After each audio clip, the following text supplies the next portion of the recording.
Diciembre del año 218 a.C.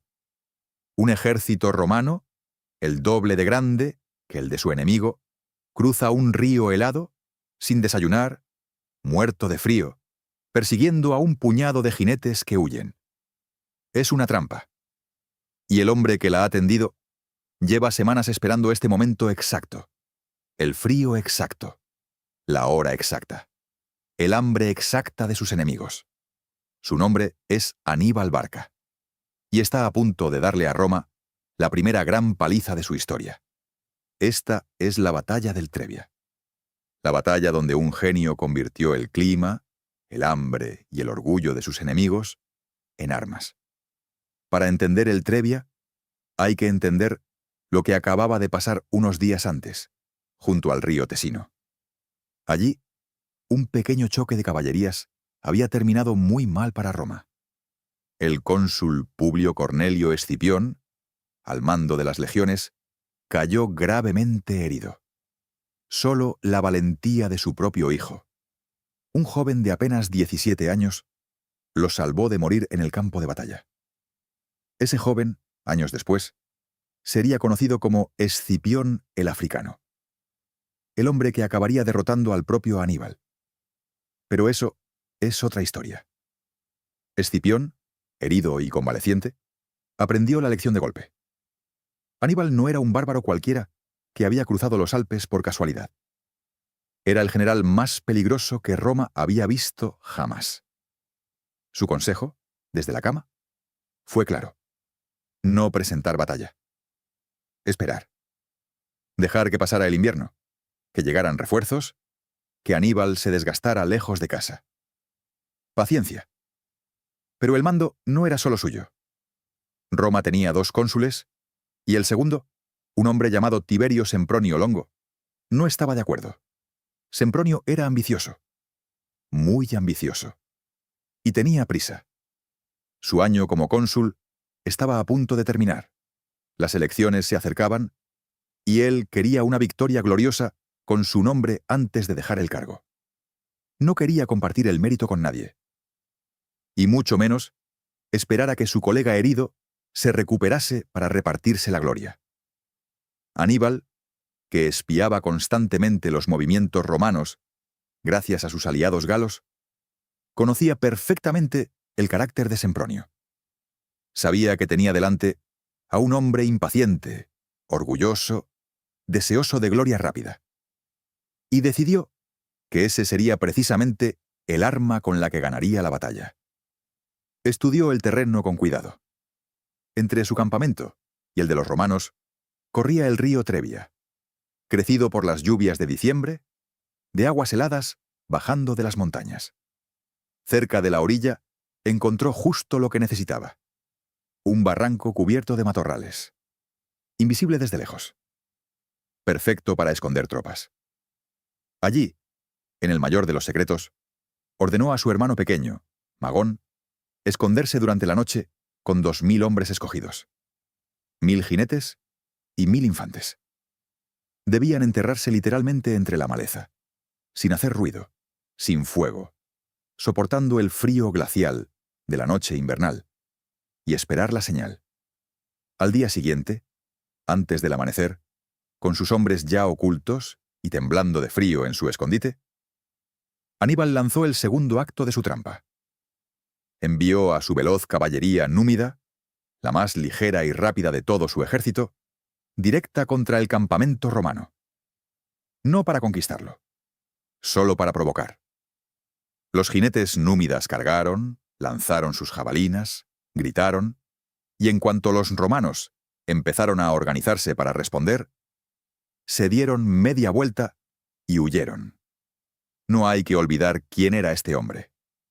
Aníbal acababa de hacer algo que ningún general había logrado antes: cruzar los Alpes en pleno invierno con un ejército entero, incluidos elefantes, perdiendo por el camino a la mitad de sus hombres, pero llegando a Italia con el resto convertido en una fuerza curtida por el sufrimiento. Un hombre capaz de eso no iba a dejar una batalla decisiva al azar. Cada detalle del Trebia estaba calculado. Sempronio mordió el anzuelo enseguida. Vio la oportunidad de gloria que llevaba semanas esperando. Sin dejar siquiera que sus hombres desayunaran, dio la orden: «Perseguid a esos jinetes». Toda la caballería, toda la infantería, todas las legiones. Miles de soldados romanos, con el estómago vacío, se lanzaron a cruzar el río Trebia crecido y helado, con el agua llegándoles hasta el pecho, para acabar con lo que creían un enemigo en fuga. El agua les llegaba al pecho. Estaba helada, bajando directa de las montañas cubiertas de nieve. Los soldados romanos, muchos de ellos sin haber probado bocado desde el día anterior, cruzaron el Trebia agarrados unos a otros para no ser arrastrados por la corriente. Cuando por fin alcanzaron la otra orilla, ya no eran el mismo ejército que había salido del campamento. Estaban empapados, temblando de frío, con los pies entumecidos y el estómago vacío. Y todavía tenían que formar en orden de batalla y luchar. Al otro lado, los esperaba algo muy distinto. El ejército de Aníbal había desayunado con calma. Sus hombres se habían untado aceite en el cuerpo, junto a hogueras, para protegerse del frío. Habían comido caliente y esperaban descansados, secos y en perfecta formación. El contraste no podía ser más brutal. Un ejército agotado por el hambre y el hielo, frente a otro que llegaba fresco a la cita. Aníbal había ganado la batalla antes de que se cruzara la primera espada. Formó a sus hombres con inteligencia. En el centro, su infantería pesada. Veteranos galos, íberos y africanos curtidos en 1000 combates. En los flancos, su temida caballería, muy superior en número a la romana. Y al frente de todo, como primera línea de choque, sus temibles elefantes de guerra, animales que los romanos apenas habían visto antes y que sembraban el terror con solo su presencia. Sempronio, empapado y furioso, por no encontrar al enemigo en fuga que esperaba, no tuvo más remedio que formar también a toda prisa. Puso en el centro sus legiones romanas, la infantería más disciplinada del mundo antiguo, unos 20.000 hombres. Y en los flancos, a sus aliados galos y ligures, con una caballería mucho más débil que la cartaginesa. Los legionarios romanos, calados hasta los huesos y con las manos entumecidas por el frío, apenas podían sujetar bien el escudo. Pero avanzaron igualmente, porque eso era lo único que sabían hacer: obedecer y avanzar. Sonaron las trompetas y las líneas chocaron. En el centro, donde luchaban legión contra legión, los romanos hicieron lo que mejor sabían hacer: aguantar y avanzar. A pesar del frío, del hambre y del cansancio, la disciplina de las legiones se impuso, y empezaron a hacer retroceder poco a poco a la infantería cartaginesa. Por un instante, pareció que la fuerza bruta romana podría salvar el día. Pero en los flancos, la historia era muy distinta. La caballería cartaginesa, fresca y muy superior en número, arrolló casi de inmediato a la débil caballería romana. La hizo huir del campo y dejó a la infantería aliada de los flancos completamente desprotegida y expuesta. Y entonces, para rematar el desastre, llegaron los elefantes, sembrando el pánico entre las filas galas y lígures, que empezaron a desmoronarse y ceder terreno. Imaginad la escena desde dentro de las filas galas y lígures. El suelo temblando bajo el peso de los elefantes, sus barritos mezclándose con los gritos de los heridos, la caballería enemiga cargando una y otra vez sobre un flanco que ya no tenía con qué responder. Los hombres empezaron a romper filas, a buscar huecos por donde escapar. Y ese pánico se contagió como un incendio de un extremo a otro de la línea. Un ejército no se derrota solo con espadas. Se derrota rompiendo la voluntad de sus hombres de seguir plantados en su sitio. Y eso era exactamente lo que estaba ocurriendo. Fue entonces cuando, en el momento exacto, sonó la señal que Aníbal llevaba toda la noche esperando. Magón y sus 2000 hombres, que llevaban horas escondidos y helados entre la maleza del barranco, se levantaron de golpe. Cargaron en total silencio contra la retaguardia romana, atacando por la espalda a un ejército que ya luchaba desesperadamente por sus flancos. Nadie los vio venir. Nadie los esperaba. En un instante, el ejército romano dejó de ser una formación de batalla y se convirtió en una trampa cerrada por los 4 costados. El caos se apoderó del campo.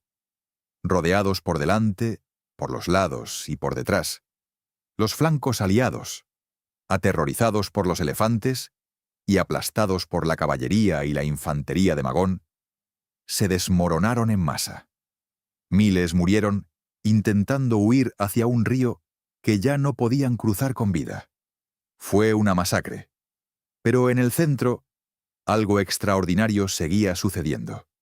Unos 10.000 legionarios, ajenos casi por completo al desastre, avanzaban en bloque, con la disciplina fría de quien no tiene tiempo para el pánico. Sin proponérselo, encontraron un hueco entre las líneas cartaginesas y lo atravesaron. Rompieron el cerco y siguieron caminando, sin mirar atrás, hasta ponerse a salvo en Placentia. Fue lo único que Sempronio pudo salvar. El resto del ejército quedó destrozado en las orillas del Trebia. Más de la mitad pereció aquel día helado de diciembre. Aníbal había ganado su primera gran batalla en suelo italiano. Y no solo con la fuerza. Había leído el terreno, el río y sobre todo a su enemigo.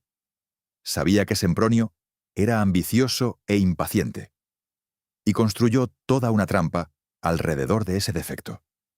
La noticia llegó a Roma como un mazazo. Por primera vez en generaciones, un ejército consular caía en suelo propio. Y lo peor estaba por llegar.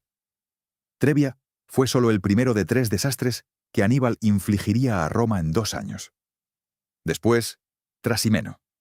Y después, la pesadilla final, Cannas. Pero esa es otra historia. ¿Qué habría pasado si Escipión, y no Sempronio, hubiera estado al mando? Cuéntamelo en los comentarios. Y si quieres ver cómo Aníbal humilló a Roma, suscríbete. La próxima batalla ya está en camino.